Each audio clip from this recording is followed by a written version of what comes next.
Hello everyone, this is me Naumita और आप सबों को नौमिता टू डू लर्निंग में स्वागत है। दोस्तों, आज का वीडियो में अभी हम लोग देखने वाले हैं शेड्यूल ऑफ इंडियन कॉन्स्टिट्यूशन। हम लोग जानते हैं इनिशियली हमारे इंडियन कॉन्स्टिट्यूशन में 395 आर्टिकल्स हैं, 8 शेड्यूल हैं और 22 पार्ट है। लेकिन दोस्तों अभी प्रेजेंटली हमारे पास 448 आर्टिकल है, जो 12 शेड्यूल है। 8 से बढ़कर के अभी 12 शेड्यूल हो गए हैं और 25 पार्ट हो गए हैं। पार्ट्स भी अभी बढ़ गए हैं। तो इनमें से अभी हम लोग देखेंगे शेड्यूल। ये जो 12 शेड्यूल है उसको अभी हम लोग पूरा देखेंगे। अभी हम लोग देखेंगे फर्स्ट शेड्यूल।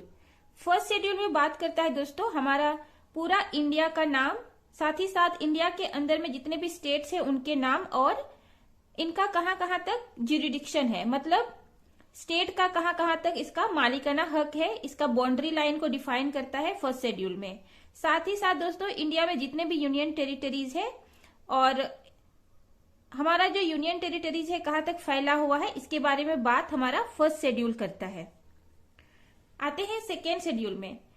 सेकेंड शेड्यूल बात करता है इमोल्यूमेंट्स, अलावेंस एंड प्रिविलेजेस, मतलब हमारे देश के जो हेड होते हैं उनका उपलब्धि और क्या क्या छूट मिला हुआ है और क्या क्या सुविधा मिला हुआ है। जैसे प्रेसिडेंट जो हुए कंट्री के हेड हैं, गवर्नर स्टेट के हेड हैं, लोक स्पीकर और डिप्यूटी स्पीकर ये लोकसभा के और स्टेट लेजिस्लेटिव असेंबली के हेड होते हैं। चेयरमैन और डिप्यूटी चेयरमैन जो है राज्यसभा और स्टेट लेजिस्लेटिव काउंसिल के हेड होते हैं दोस्तों। और ये जो सुप्रीम कोर्ट और हाई कोर्ट के जजेस and controller and auditor general, इन सबको एक विशेष तरह का उपलब्धि है और इन सबको जो छूट मिला हुआ है, सुविधा मिला हुआ है, ये सब बात करता है सेकेंड शेड्यूल में। अभी देखते हैं थर्ड शेड्यूल। दोस्तों थर्ड शेड्यूल में ओथ एंड अफर्मेशन का बात करता है, शपथ ग्रहण का और प्रतिज्ञापन का बात करता है। तो ये थर्ड शेड्यूल में जो शपथ ग्रहण का बात होता है ये कौन कौन लोग करते हैं। तो पहला है दोस्तों union and state minister. Union और स्टेट के जो मिनिस्टर्स होते हैं वो शपथ ग्रहण करते हैं।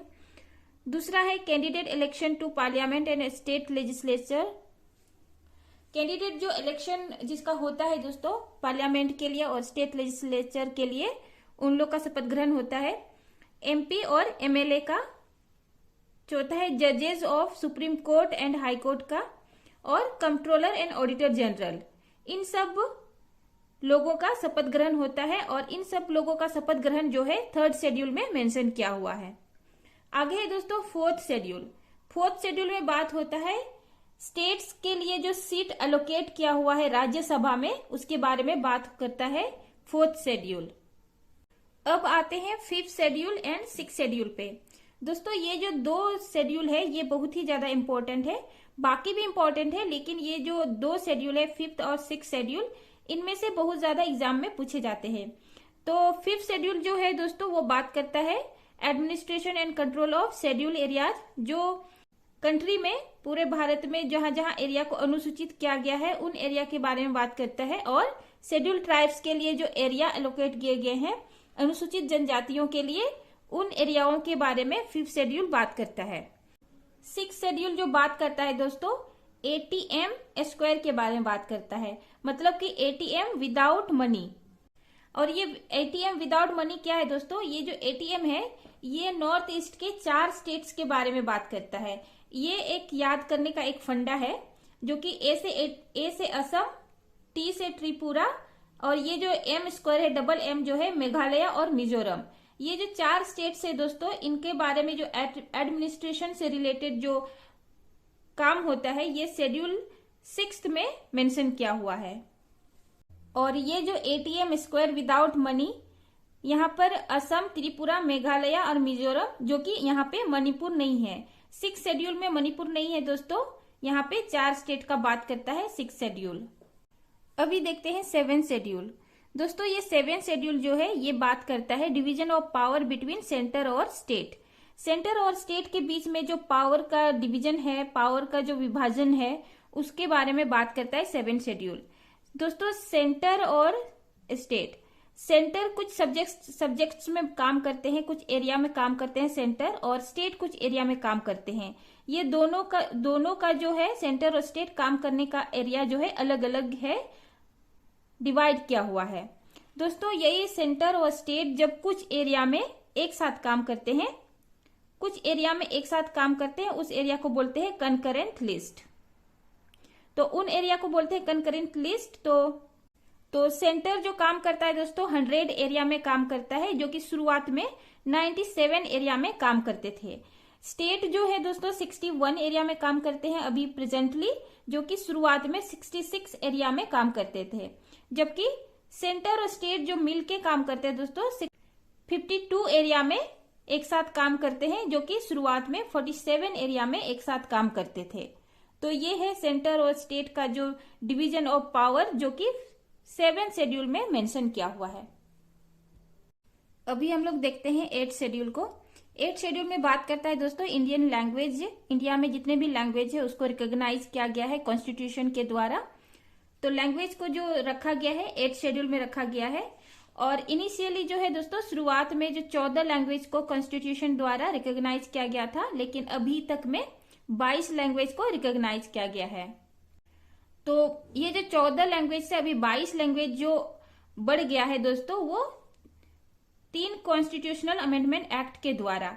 तो 21st जो कॉन्स्टिट्यूशनल अमेंडमेंट एक्ट 1967 जो हुआ था, सिंधी को ऐड किया गया था हमारा जो 8 शेड्यूल में। और 71st कॉन्स्टिट्यूशनल अमेंडमेंट एक्ट 1992 के द्वारा कोंकणी, मणिपुरी और नेपाली, ये जो 3 लैंग्वेज है इसको ऐड किया गया था शेड्यूल 8 में।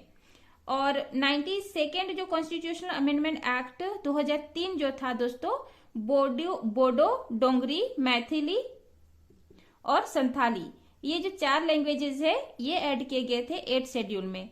96th अमेंडमेंट एक्ट 2011 में जो आया था दोस्तों, उस समय ओडिया लैंग्वेज को ओडिया से ओडिया कर दिया गया। अभी हम लोग देखेंगे 9 शेड्यूल। 9 शेड्यूल देखने से पहले दोस्तों हम लोग जानते हैं आर्टिकल 31 जो है फंडामेंटल राइट्स में राइट टू प्रॉपर्टी या संपत्ति का अधिकार था, लेकिन इसको फंडामेंटल राइट से खत्म कर दिया गया है, क्योंकि जमीन का अधिकार जब लोगों के पास रहेगा तो फिर स्टेट जो है डेवलपमेंट नहीं कर पाएगा। इसलिए 9 शेड्यूल जो है लैंड रिफॉर्म और अबोलिशन ऑफ जमींदारी सिस्टम, मतलब जमींदारी सिस्टम को खत्म करना, इस बारे में बात करता है। और ये जो है दोस्तों लैंड रिफॉर्म और अबोलिशन ऑफ जमींदारी सिस्टम, ये डील करता है स्टेट। दोस्तों जब जमींदारी सिस्टम और लैंड रिफॉर्म के थ्रू स्टेट द्वारा किसी का जमीन लिया जाता है, तो वहां पे लोगों के पास भी फंडामेंटल राइट्स है कि वो सुप्रीम कोर्ट जा करके अपना जमीन का जो हक है उसके बारे में केस लड़ सकता है। तो ये ऐड क्या किया है फर्स्ट कॉन्स्टिट्यूशनल अमेंडमेंट एक्ट 1951 के तहत। और ये 9 शेड्यूल में दोस्तों जुडिशियल रिव्यू का भी बात करता है। जुडिशियल रिव्यू तब होता है दोस्तों जब सुप्रीम कोर्ट कोई फैसला सुना देते हैं, तो उस फैसला को जब लोगों को एक्सेप्ट नहीं होता है तो फिर से उस केस के बारे में फिर से सुनवाई करने के लिए, उस केस के बारे में फिर से रिव्यू करने के लिए एक प्रोविजन होता है, तो उसी को बोलते हैं जुडिशियल रिव्यू। तो 1973 के बाद से जो लैंड रिफॉर्म से रिलेटेड जो फैसला सुनाया गया है, तो 2000 में ये 2007 से जुडिशियल रिव्यू ऐड कर दिया गया है 9 शेड्यूल में, कि कोई भी केस को फिर से खोल करके उसको सुधारा जा सकता है। अभी हम लोग देखेंगे 10th शेड्यूल। दोस्तों ये जो 10th शेड्यूल है ये बात करता है एंटी डिफेक्शन लॉ के बारे में। और 10th शेड्यूल को ऐड किया गया इंडियन कॉन्स्टिट्यूशन में 52nd कॉन्स्टिट्यूशनल अमेंडमेंट एक्ट 1985 के द्वारा। दोस्तों ये जो 10th शेड्यूल है बात करता है डिस्क्वालिफिकेशन ऑफ एमपी और MLA. MP member of parliament और मेंबर ऑफ लेजिस्लेटिव असेंबली के जो मेंबर्स होते हैं वो उनके डिस्क्वालिफिकेशन के बारे में बात करते हैं। ये जो डिस्क्वालिफिकेशन जो है किस किस क्षेत्र किस किस वजह से होता है दोस्तों, ये तो हम लोग जब पार्लियामेंट पढ़ेंगे उसी समय इसको हम लोग डिटेल में देखेंगे। दोस्तों अभी हम लोग देखेंगे लास्ट शेड्यूल, लास्ट 11 और 12th शेड्यूल। ये जो 11th शेड्यूल है दोस्तों 73rd कॉन्स्टिट्यूशनल अमेंडमेंट एक्ट 1992 के तहत हमारा कॉन्स्टिट्यूशन में ऐड किया गया है, जो पावर, अथॉरिटी और रिस्पॉन्सिबिलिटी का बात करता है पंचायत को पंचायत को ये पावर देते हैं कि रूरल गवर्नमेंट को वो टेक ओवर करे और जो ग्रामीण डेवलपमेंट है उस पे फोकस करे। और 12th शेड्यूल जो है दोस्तों 74th कॉन्स्टिट्यूशनल अमेंडमेंट एक्ट 1992 के तहत ऐड किया गया है कॉन्स्टिट्यूशन में, और ये पावर, अथॉरिटी और रिस्पॉन्सिबिलिटी देता है म्युनिसिपैलिटीज को, मतलब कि नगर पालिका को नगर क्षेत्र में डेवलपमेंट के लिए ये पावर देते हैं। तो यहीं पे हमारा शेड्यूल खत्म होता है दोस्तों। हम लोग फिर मिलेंगे नए वीडियो में एक नए टॉपिक के साथ। आज के लिए इतना ही। Thanks for watching. जय हिंद।